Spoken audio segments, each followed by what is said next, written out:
नमस्ते, जय श्री महाकाल। मैं दीपाला पाटीदार आपका अपने चैनल पर स्वागत करती हूँ। आशा करती हूँ आप सब कुशल मंगल होंगे। मैं आप लोगों के लिए शिव पुराण के अध्याय के पाठ लेकर आ रही हूँ। आशा करती हूँ आप सब इसका आनंद ले रहे होंगे। तो आइए, पिछले वीडियो में जहाँ हमने हमारी शिव पुराण को विराम दिया था, हम उसे आज वहीं से शुरू करेंगे। 51वां अध्याय, वाणासुर आख्यान। व्यास जी बोले, सनत कुमार जी, अब कृपा कर आप मुझे वह कथा सुनाइए जिसमें शिव जी ने वाणासुर को गणपति पद प्रदान किया था।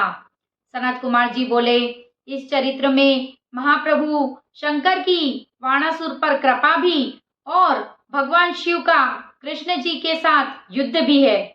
अब तुम अपने पवित्र मन और कानों से शिव लीला युक्त उस सुंदर इतिहास का श्रवण करो। ब्रह्मा जी के ज्येष्ठ पुत्र मरीचि एक श्रेष्ठ प्रजापति हो चुके हैं, जिनके पुत्र महामुनि कश्यप जी ब्रह्मा के बड़े भक्त और सृष्टि के बनाने वाले हुए हैं। उन कश्यप मुनि के सुशील 13 स्त्रियां थी जो दक्ष की कन्या थी। उनमें सबसे बड़ी दीति के दैत्य और शेष कन्याओं से चराचर सहित सब देवताओं की उत्पत्ति हुई है। तब बड़ी स्त्री दीति के बड़ा पुत्र हिरण्यकश्यप और छोटा हिरण्याक्ष नामक 2 महाबली पुत्र उत्पन्न हुए। उनमें हिरण्यकश्यप को व्याह, अनुपहात, संवाद और प्रहलाद नाम के ये 4 पुत्र क्रमशः उत्पन्न हुए, जिनमें सबसे छोटा प्रहलाद जितेंद्रिय और भगवान विष्णु जी का भक्त हुआ, जिसे नाश करने में कोई भी दैत्य सफल न हो सका। उस प्रहलाद का पुत्र विलोचना उतना दानी था कि उसने ब्राह्मण रूप इंद्र के मांगने पर उसने अपना सिर काट कर दे दिया।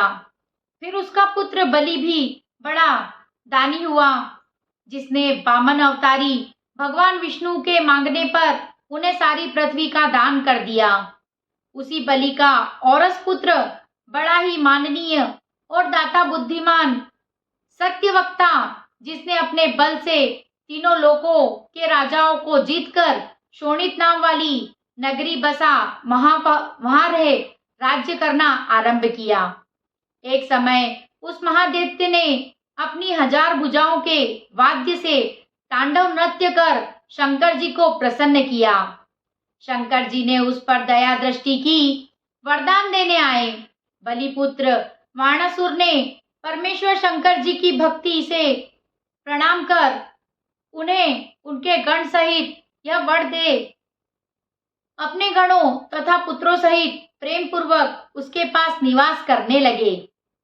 एक समय शिव जी ने उसकी उस शोणितपुरी नगरी के तट पर बहती हुई नदी के किनारे देवताओं और दैत्यों सहित क्रीड़ा आरंभ की, जिसमें गंधर्वों और अप्सराओं ने नृत्य गान किया और मुनियों ने आकर शिव जी को प्रणाम कर उनकी पूजा और स्तुति से जय जयकार की। बड़ी प्रसन्नता प्राप्त कर शिव जी ने पार्वती जी को बुलाने गण को भेजा। पार्वती जी आई और चित्रलेखा का सब भाव जान लिया। तब गिरजा ने चित्रलेखा से कहा, तुमने मेरा रूप क्यों धारण कर लिया है? अच्छा, तू इसी कार्तिक मास से ऋतु धर्म वाली हो जाएगी और वैशाख शुक्ल द्वादशी को आधी रात बीतने पर तुम सोती हुई के साथ कोई मनुष्य भोग करेगा और तू उसकी स्त्री होगी। उससे ऐसा कहे देवी पार्वती शिव के पास जा क्रीड़ा करने लगी। उसके पश्चात शिव जी वहीं से अंतर ध्यान हो गए। 52वां अध्याय, उषा चरित्र वर्णन। सनत कुमार जी बोले, एक समय प्रारब्ध दोष से गर्वित वाणासुर ने जब तांडव नृत्य करके शिव जी को संतुष्ट किया, तो वह पार्वती सहित शिव जी को प्रसन्न हुआ जानकर कंधों को कुछ झुका, हाथ जोड़ बोला कि हे महादेव जी, आपके आशीर्वाद से ही मैं आज इतना बली हुआ हूँ। आपने जो मुझे यह 1000 भुजाएं दी है, इन्हें मैं लेकर क्या करूं? युद्ध के बिना इन पर्वत के समान भुजाओं से क्या लाभ है?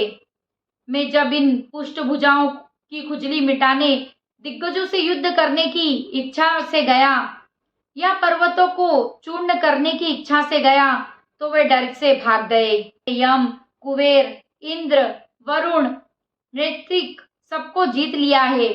अब आप भी एक ऐसे हैं जिनसे कोई जीत नहीं सकता।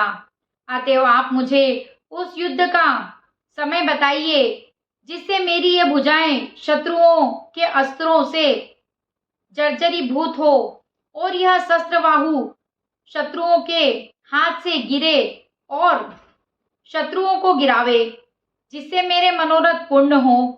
सनत कुमार जी कहते हैं, यह सुन शिव जी क्रुद्ध हो बोले, अहंकारी, तुझे धिक्कार है। भक्त बलि के कल में उत्पन्न होकर तुझे ऐसी बात करना उचित नहीं है। तू शीघ्र ही इस अहंकार की शांति पावेगा। फिर तेरी यह पर्वताकार भुजाएं मदार की लकड़ी के समान कटकर पृथ्वी में गिरेगी। तब तेरी स्थापित शास्त्रशाला में वायु का उत्पात होगा। तब जानना कि तेरा भयंकर समय आ गया है। यह सुन वाणासुर ने दिव्य पुष्पों से शंकर जी की पूजा कर उन्हें प्रणाम किया और पुनः अपने घर आया।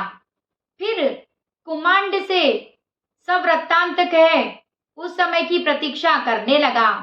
तब एक समय देवयोग वाणासुर अपनी ध्वजा को स्वयं मग्न हुआ देख प्रसन्न हो युद्ध करने चला।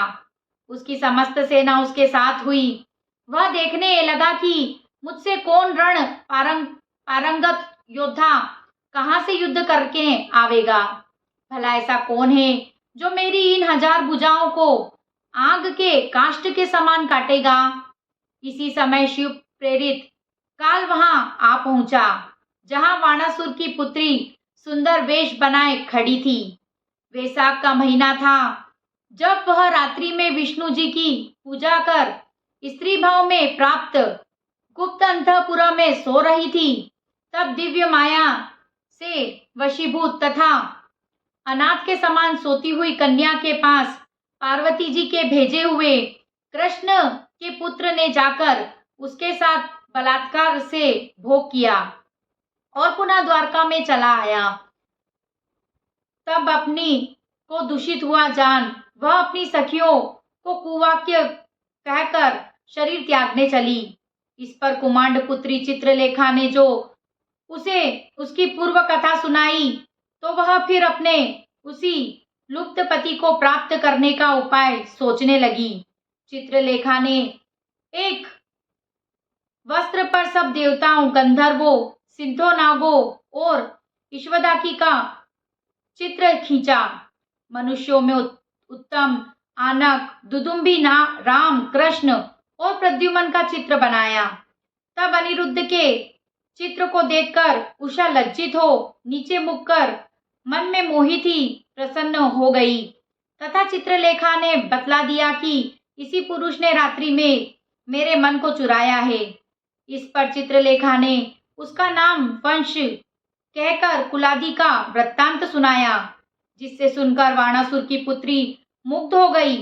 वह अपनी सखी से उसके पाने की उत्कंठा प्रकट करने लगी और बोली, चाहे जैसे भी तुम उसको यहाँ लाकर मुझे सुखी करो। मंत्री कन्या चित्रलेखा विस्मित हो उसे लाने का विचार करने लगी।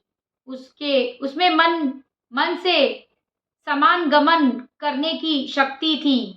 ज्येष्ठ कृष्ण चतुर्दशी को वह योगिनी द्वारका पहुंची। चित्रलेखा तामस योग से अंधकार कर उसकी शैया उठा सिर पर रख क्षण मात्र में ही शोणित पूर्व आ गई। उषा आश्चर्यचकित हो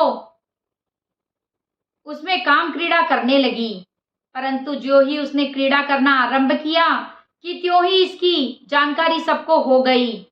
द्वार पर स्थित द्वारपालों ने इसकी सूचना वाणासुर को दी। कन्या का दूषण सुन वाणासुर को बड़ा आश्चर्य हुआ। आज की शिव कथा को हम यही विराम देंगे और अब करेंगे शिव जी की आरती।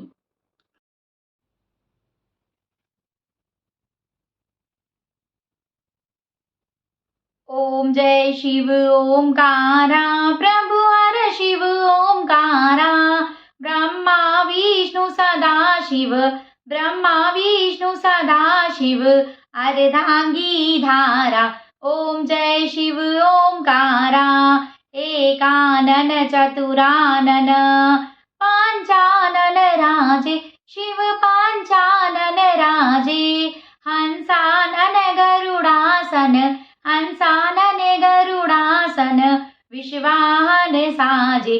ओम जय शिव ओमकारा, दो भुज चार चतुर्भुज, दश भुज से सोहे, शिव दश भुज से सोहे, तीनों रूप निरखता, शिव जी का रूप निरखता, त्रिभुवन मन मोहे।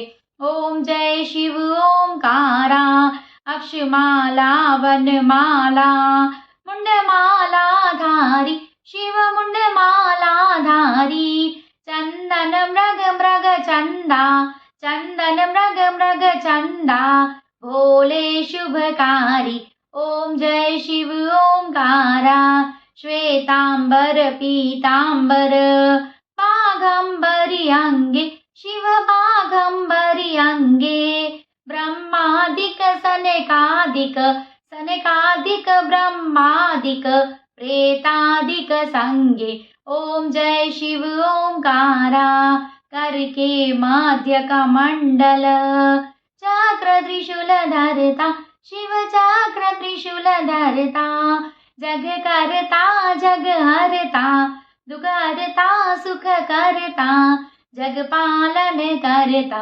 ओम जय शिव ओमकारा, ब्रह्मा विष्णु सदा शिव, जानत अविवेका, शिव जानत अविवेका, प्रणवाक्षर के मध्य, प्रणवाक्षर के मध्य, यह तीनों एका। ओम जय शिव ओमकारा, त्रिगुण स्वामी जी की आरती, जो कोई नर गावे, शिव जो कोई जन गावे, कहत शिवानंद स्वामी, कहत हरा हर स्वामी, मनवांचित फल पावे। ओम जय शिव ओमकारा, ओम जय हर हर महादेव। कर्पूर गौरम करुणावतारम, संसार सारम भुजगेन्द्रहारम, सदा वसंतम हृदयारविंदे, भवं भवानी सहितं नमामि। हर हर शंभु शंभु, शिव महादेवा शंभु, हर हर शंभु शंभु, शिव महादेवा शंभु। अगर आपको मेरा वीडियो पसंद आया हो तो इसे लाइक करें, शेयर करें, मेरे चैनल को सब्सक्राइब करें। Thank you. जय श्री महाकाल।